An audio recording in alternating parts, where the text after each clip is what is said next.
ભગવાન વગા સામે ગુજરાતી સ્કૂલ પાસે આવેલ બગીચાની આસપાસ રહેતા લોકો વર્ષોથી ગંદકી અને મૃત જનાવરોના સામ્રાજ્ય વચ્ચે રહેવા મજબૂર.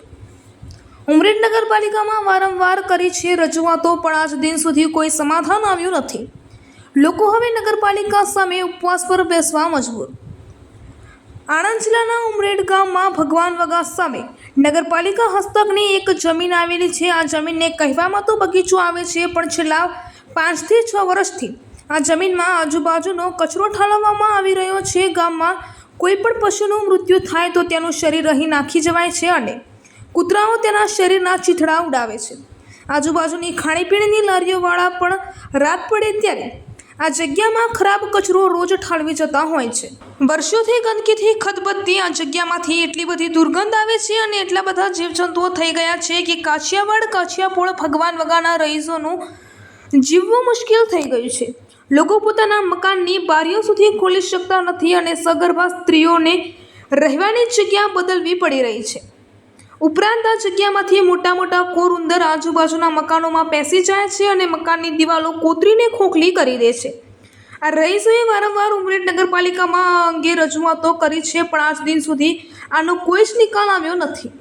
સ્થાનિક રહીશોના જણાવ્યા મુજબ જો આ વખતે આ જગ્યાની સાફ સફાઈ નહીં થાય અને ત્યાંથી કચરો નાખવાના ડબ્બા નહીં લેવાય તો આ બધા બે ગામ નગરપાલિકા સામે ઉપવાસ પર બેસશે.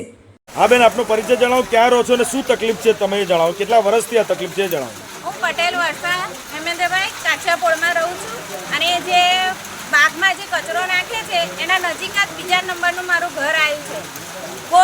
કચરો નાખે છે એના કારણે ઉંદેડા, કોર ઉંદેડા, પછી ઝેરી જીવજંતુઓ એ ઘણું બધું થાય છે અને અમારા ઘર નજીકના કારણે અમારે તે બારી બારણાઈ ખોલાતા નથી. જીવજંતુ ઘરમાં આવે છે, બાળકોને કરડવાના લીધે બીમાર પડે છે. બીજું એ કે કોર ઉંદર ને ઉંદેડાના અંદરથી અંડરગ્રાઉન્ડ એટલું બધું અંદર જાય છે કે અમારા ઘરની ટાઈલ્સો બી બેસી ગઈ છે. જોવું હોય તો જોઈ શકો છો કે મારા રસોડાની બધી ટાઈલ્સો નીચે ઊંચી નીચી થઈ ગઈ છે. મારા બાજુમાં જે છેલ્લું ઘર છે જેની નજીક જ છે બગીચાની નજીક, એમને તો વારી એવડે 13,000નો ખર્ચો કર્યો, ઘણું બધું ખોદાયું, એમની તો બધી ટાઈલ્સો આખી લાઈન ઊંચી થઈ ગયેલી તો 2-3 વાર એમને બેસાડાયું. એટલે આ બધી તકલીફ છે અને ગાયો, મરેલી ગાયો નાખી જાય છે. ગાય વાય છે તો બધું હોય તો એ કૂતરાઓ ખેંચાખેંચ કરે છે.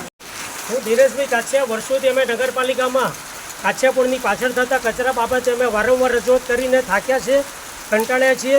ત્યાં બીઆરસી ભવન છે, આંગણવાડી ચાલે છે, સ્કૂલ ચાલે છે, નાના બાળકો પણ તકલીફ વેઠી રહ્યા છે અને જો હવે આ મુશ્કેલી દૂર નહીં થાય તો અમે બધા રહીશો બર્થડે પોળના આ મરણાંત ઉપવાસ પર ઉતરીશું. અચ્છા, ક્યાં બેસશો હમણાં ઉપવાસ પર? નગરપાલિકા ભવનમાં. એમ નાનાથી મારી મોટા બધા બહેનો અને ભાઈઓ, એકચ્યુઅલી આ ખરેખર આનું નિરાકરણ લાવવું ઘણું જરૂરી છે, કારણ કે લોકોની સ્વાસ્થ્ય સાથે ચેડા થાય છે. એટલે મહેરબાની કરી તેનો નિકાલ બને તેટલો જલ્દીથી લાવવા વિનંતી. કચરા પેટી હટાવો! કચરા પેટી હટાવો! કચરા પેટી હટાવો! કચરા પેટી હટાવો! મારું નામ પટેલ હેમેન્દ્રકુમાર કાંતિભાઈ છે. બરાબર, હું કાછિયાપોળમાં રહું છું અને કાછિયાપોળની પાછળ જે આવેલો ભગવાન વગાનો જે બાગ છે એની નજીક અમારું ઘર છે અને ત્યાં કહે ને કે નગરપાલિકા દ્વારા 4 ડમ્પર એટલે કે કચરાની પેટીઓ મૂકેલી છે. એટલે ત્યાં શું છે કે ત્યાંના નજીકના લોકો અને બધા ત્યાં આગળ કચરો નાખે છે, પણ નગરપાલિકા દ્વારા તે ઉઠાવવામાં આવતી નથી નિયમિત, અને તેથી ત્યાં ગંદકી વધારે થાય છે અને તેને લીધે માખી, મચ્છર બરાબર છે. અને ત્યાં જો પ્લાસ્ટિકનો કચરો નાખવામાં આવે તો એને બાળવામાં આવે છે. તેથી શું છે કે ત્યાં પ્રદૂષણ પણ થાય છે અને તે હવા, જે પ્લાસ્ટિકની હવા શું છે આજુબાજુના જે રહીશો છે તેમના ઘરો સુધી પહોંચે છે અને તેમનું સ્વાસ્થ્ય બગડે છે. કેટલા વર્ષથી આ પ્રશ્ન છે અને તમે આ પહેલા રજૂઆતો કરેલી છે આના માટે? હા, કરેલી છે. પહેલાં 2-1 વર્ષ પહેલાં પણ કરેલી અને તેને લીધે ગંદકીને લીધે કોર ઉંદર પણ છે કે જે શું છે કે જમીનની અંદર રહી અને ગટરની અંદર રહીને ઘરો સુધી પણ પહોંચેલા છે. અચ્છા અચ્છા. હું ઉમરેઠ કાછિયાવાડની રહેવાસી છું અને અમારી તકલીફ એ છે કે ભગવાન વગામાં આવેલો બાગ, જેને બાગ કહેવાય જ નહીં ધનંજયભાઈ, એને કહેવાય કચરાપેટી. જે બાગને અત્યારે કચરાપેટી તરીકે ઉપયોગ કરવામાં આવી રહ્યો છે. તમને ખબર હોય તો અત્યારે ઠેર ઠેર સ્વચ્છ ભારત અભિયાન ચાલે છે. તમે ત્યાં જઈને જુઓ કે કેવું સ્વચ્છ ભારત અભિયાન ચાલે છે.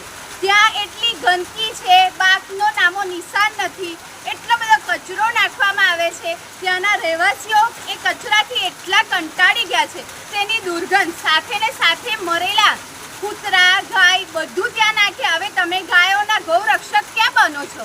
જ્યાં ગાયોને આવી રીતે તમે દુર્લભ સ્થિતિમાં મૂકીને જતા રહો છો.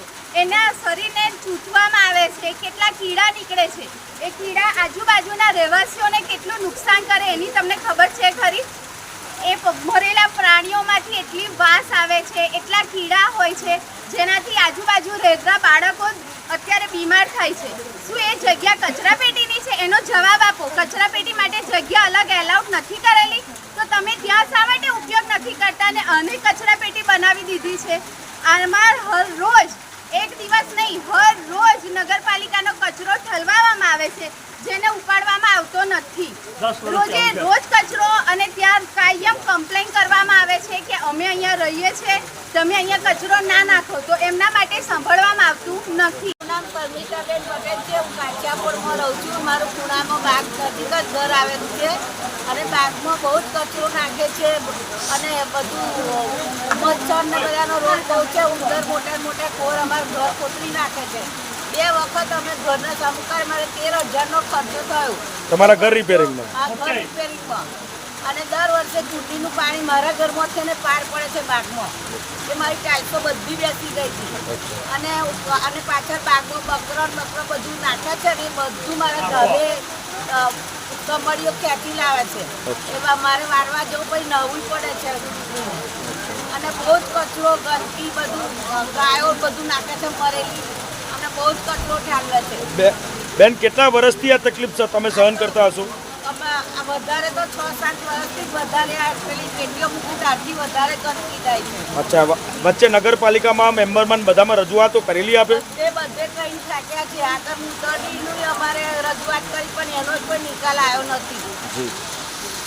અને ખૂણાની અંદર જ મારું ઘર આવેલું છે, અને મારા ઘેરથી ખાલી 10 જ ફૂટ દૂર એટલો બધો કચરો નખાય છે. અને જેસીપી વાળા આવે છે તો કચરો ભરીને પણ એટલો ખાડો કર્યો છે કે એની અંદર અત્યારે એક ટેન્કર ભરાય એટલું પાણી ત્યાં આગળ ગંદકી ભેગી કરી છે. શું? અને એની અંદર કચરાની અંદર દરેક હરિજન લોકો છે તે લારીઓની અંદર જાનવરો મરેલા નાખી જાય છે. અમે કેટલી વખત રજૂઆત કરી, કોંતી ચૌહાણ મેમ્બર હતા, એમને પણ કેટલી વખત પેટીની અંદર મરેલા ભૂંડ બતાવેલા છે. શું? અને અમને બી રજૂઆત કરેલી છે. શું? અને દર મહિને એક ગાય તો ત્યાં આગળ મરેલી હોય છે. અને અમારા ઘરની અંદર એટલી બધી જે દુર્ગંધ ફેલાય છે, એટલી બધી તો ઘરની બારી પણ ખુલે એવી શક્યતા હોતી નથી અત્યારે. તમે કેટલા વર્ષથી આ તકલીફ ભોગવી રહ્યા છો? અમે લગભગ 4 થી 5 વર્ષથી આ તકલીફ ભોગવી રહ્યા છે. તો એ વચ્ચે તમે આપે રજૂઆતો કરેલી નગરપાલિકામાં બધે?